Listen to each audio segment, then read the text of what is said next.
നമസ്കാരം. PKM വീഡിയോയുടെ life ചാനലിലെ ഒരു പുതിയ വീഡിയോയിലേക്ക് അവർക്കും ഹൃദ്യമായ സ്വാഗതം. ഒതളം എന്ന സസ്യത്തെയാണ് ഈ വീഡിയോയിലൂടെ കൂടുതലായിട്ട് പഠിക്കുകയും ചർച്ച ചെയ്യുകയും ചെയ്യുന്നത്. അപ്പോസൈനേസി കുടുംബത്തിലെ സെർബറ ജനുസിൽപ്പെട്ട അധികം വലിപ്പമില്ലാത്ത ഒരിനം വൃക്ഷമാണ് ഒതളം. ആത്മഹത്യാ വൃക്ഷം എന്നാണ് ഒതളം പൊതുവെ അറിയപ്പെടുന്നത്. ഇതിൻ്റെ പേരിന് പിന്നിലുള്ള കാര്യങ്ങളെ നോക്കാം. ശാസ്ത്രീയ നാമം സെർബറ ഒഡോളം എന്നുള്ളതാണ്. മലയാളത്തിൽ ഇതിനെ ഉദളം എന്നും ഒതളം എന്നും വിളിക്കാറുണ്ട്. ഇംഗ്ലീഷിൽ ഇതിനെ suicide tree, jungle mango, sea mango എന്നൊക്കെ വിളിക്കാറുണ്ട്.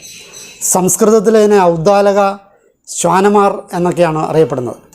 കന്നഡ ഭാഷയിൽ ഇതിനെ ചണ്ടേ, ഹോണ്ടേ, മൊണ്ടേമര എന്നൊക്കെ വിളിക്കാറുണ്ട്. തെലുങ്ക് ഭാഷയിൽ ഇതിനെ അടവി അരളി എന്നാണ് വിളിക്കുന്നത്.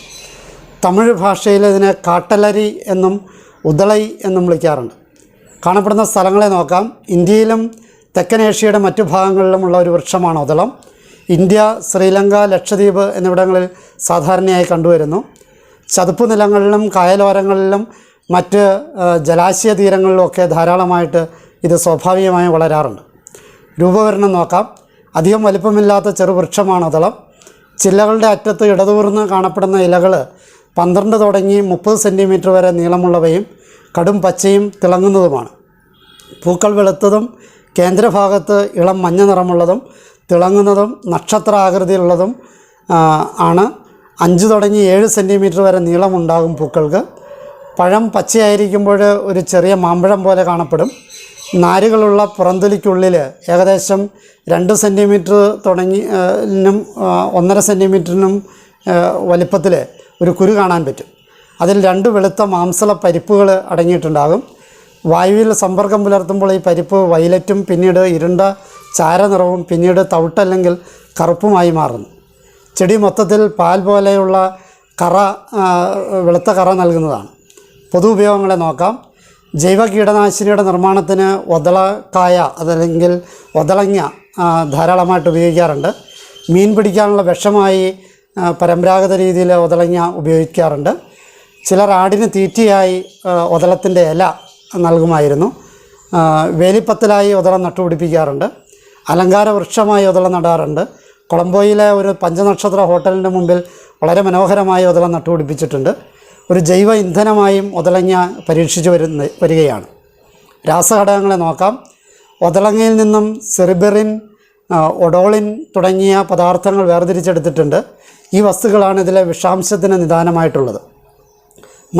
മഞ്ഞരളിയിൽ ധാരാളമുള്ള തെവറ്റിൻ എന്ന വിഷവസ്തു ഒതളങ്ങയിലും അടങ്ങിയിട്ടുണ്ട്. ലിനോയിലിക് അമ്ലം, പാൽമിറ്റിക് അമ്ലം എന്നിവയും ഒതളങ്ങയിൽ അടങ്ങിയിട്ടുണ്ട്.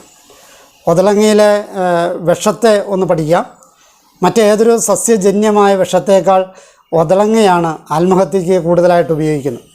രോഗി പറഞ്ഞാലല്ലാതെ പലപ്പോഴും ഡോക്ടർക്ക് ഒതളങ്ങ വിഷത്തെ ഉള്ളിൽ ചെന്ന വിവരം അറിയാൻ പറ്റില്ല. ഒതളങ്ങയുടെ പരിപ്പിലാണ് വിഷം കൂടുതലുള്ളത്.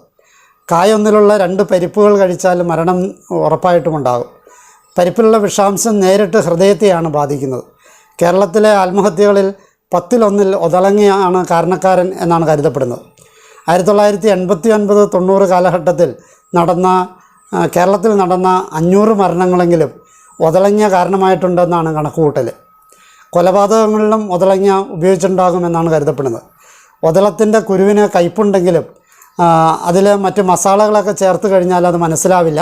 അപ്രകാരം കൊലപാതകം നടത്തിയിട്ടുണ്ടാകുമെന്നാണ് കണക്കുകൂട്ടൽ. ഒതളങ്ങ ഉപയോഗിച്ച് ഇന്ത്യയിൽ നടക്കുന്ന കൊലപാതകങ്ങളിൽ ഇരകൾ മിക്കവാറും സ്ത്രീകളായിരിക്കും. കാലങ്ങളോളം ഒതളം ഒരു വിഷവസ്തുവായി ഉപയോഗിച്ചതിൻ്റെ ചരിത്രം മെഡഗാസ്കറിനുണ്ട്. ഒരു വർഷം 3000-ഓളം പേര് മരിക്കാനുള്ള കാരണം ഒതളങ്ങയായിരുന്നു. സത്യം തെളിയിക്കാൻ ഒതളങ്ങ തീറ്റിക്കുന്ന ശൈലി അവിടെയുണ്ട്. സത്യമേ ചെയ്തിട്ടുള്ളൂ എങ്കിൽ ഒതളം തിന്നാലും ഒന്നും പറ്റാതെ രക്ഷപ്പെടുമത്രേ. പലപ്പോഴും സത്യം തെളിയിക്കാനുള്ള വ്യഗ്രതയിൽ പരീക്ഷണത്തിന് ആൾക്കാർ സ്വന്തമായി മുന്നോട്ട് വന്നിരുന്നു. 1861 ഇത് നിരോധിച്ചു. എന്നാലും ഇപ്പോഴും മെഡഗാസ്കറിലെ പലയിടത്തും ഇത് നിലനിൽക്കുന്നതായിട്ട് വിശ്വസിച്ചു വരുന്നു. ഔഷധ മൂല്യത്തെ നോക്കാം. ഒതളത്തിൻ്റെ വിത്ത്, പട്ട, ഇല, കറ എന്നിവയ്ക്കൊക്കെ ഔഷധ ഗുണമുണ്ട്. വ്യവസ്ഥാപിത ഔഷധ പ്രയോഗങ്ങളിൽ ഒതളം കാര്യമായി ഉപയോഗിക്കുന്നില്ലെങ്കിലും പല നാട്ടുചികിത്സകളിലും ഒതളം പ്രയോജനപ്പെടുത്തുന്നുണ്ട്. പുഴുക്കടിക്ക് ഇതിൻ്റെ ഇലകൾ അതുപോലെ തന്നെ സസ്യത്തിൻ്റെ പുറന്തൊലി എന്നിവ ബാഹ്യമായി ലേപനത്തിന് ഉപയോഗിക്കാറുണ്ട്. പ്രസവശേഷം ഇലയിട്ട് തിളപ്പിച്ച വെള്ളം കുളിക്കാനായിട്ട് ഉപയോഗിക്കാറുണ്ട്. അതുവഴിയായിട്ട് അണുക്കൾ ശരീരത്തിൽ നിന്ന് ഒഴിവാക്കാൻ സാധിക്കും. വളരെ കുറഞ്ഞ മാത്രയിൽ പുറന്തൊലി, ഇലകൾ, പാല് എന്നിവ വയർ ശുദ്ധീകരിക്കാനായിട്ട് ചില നാട്ടുചികിത്സയിൽ ഉപയോഗിക്കാറുണ്ട്. ചുണകം ചികിത്സിക്കാനും തലയിലെ പേനിനെ നശിപ്പിക്കാനും ഇതിൻ്റെ എണ്ണ ബാഹ്യമായി ഉപയോഗിക്കാറുണ്ട്. മൂലക്കുരു, അർശസ് എന്നിവയുടെ ചികിത്സയിൽ ഇതിൻ്റെ പൂക്കൾ ഉപയോഗിക്കാറുണ്ട്. ക്യാൻസറിനെതിരെയുള്ള ഒരു ഔഷധമാവാനുള്ള സാധ്യത ഒതളങ്ങയിൽ ഇപ്പോഴും നടത്തി വരുന്ന പരീക്ഷണങ്ങൾ പ്രതീക്ഷ നൽകുന്നുണ്ട്. പാർശ്വഫലങ്ങളെ നോക്കാം. ഒതളത്തിൻ്റെ വിത്ത്, പട്ട, ഇല, കറ എന്നിവ കടുത്ത വിഷമാണ്. ഇലയും പാല് പോലുള്ള കറയും ഛർദി ഉണ്ടാക്കുന്നതും വിരേചകവുമാണ്. കായ തിന്നാൽ തുടർച്ചയായ ഛർദിയും ശരീരത്തിന് ബലക്ഷയവും അനുഭവപ്പെടുന്നു.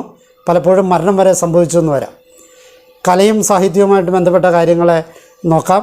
അഭിപ്രായ സ്ഥിരതയില്ലാത്തവരെ സൂചിപ്പിക്കുന്നതിന് വെള്ളത്തിൽ ഒതളങ്ങിയ പോലെ എന്നോ ഒഴുക്കിൽ ഒതളങ്ങിയ പോലെ എന്നോ ഒരു ഭാഷാശൈലി പ്രചാരത്തിലുണ്ട്. കുട്ടനാട്ടിലെ ചില വീട്ടുപേരുകൾ ഒതളവുമായി ബന്ധപ്പെട്ടവയാണ്. ഒതളം പറമ്പ്, ബോട്ട് ചട്ടിയും കുട്ടനാട്ടിൽ ഒതളങ്ങയുടെ പേരിലുണ്ട് എന്നുള്ളത് രസകരമാണ്. ഈ അറിവുകൾ നിങ്ങൾക്ക് പ്രയോജനപ്പെട്ടെന്ന് ആശംസിക്കുന്നു. എന്നെ ശ്രവിച്ച നിങ്ങൾക്ക് നന്ദി. നല്ല നമസ്കാരം.